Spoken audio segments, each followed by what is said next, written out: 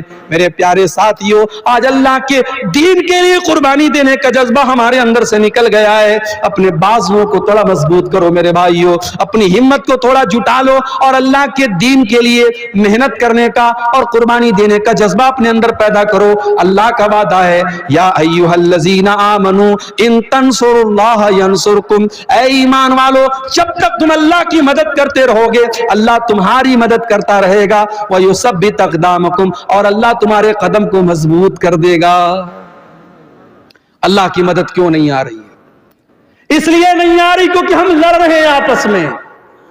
مولانا جرجیز صاحب گرفتار ہوئے, بنارس کے بریلویوں نے, ہمارے بریلوی بھائیوں نے, کتنے بھائیوں نے مٹھائیاں تقسیم کی کہ چلو اہل حدیث کا مولانا گرفتار ہو گیا, چلو ہمارے مسلک کے خلاف تقریر کرنے والا اور دوسرے مسلک کا مولوی گرفتار ہو گیا. لوگوں نے خوشیاں منائی تھیں, اور آج جب مولانا سلمان اظہری گرفتار ہوئے تو ان کو محسوس ہوا کہ جب آگ لگے گی تو گھر تو ہمارا بھی جلے گا. آج آگ لگی ہے, آج ان کے مسلک کے عالم کو گرفتار کیا گیا, اور اللہ کا شکر ہے کسی اہل حدیث نے یہ اس پر خوشی کا اظہار نہیں کیا, بلکہ بہت سارے اہل حدیث علماء نے, اور میں خود ان میں شامل ہوں, میں نے بھی اس کی مخالفت کی اور میں نے سپورٹ کیا کہ مولانا مفتی سلمان اظہری کو گرفتار کرنا غلط ہے. اس طریقے کی بیان بازی تو بہت سارے لوگ دیا کرتے ہیں, ایک معمولی سے بیان پر اریسٹ کرنا اور گرفتار کرنا یہ انصاف کا تقاضا نہیں ہے.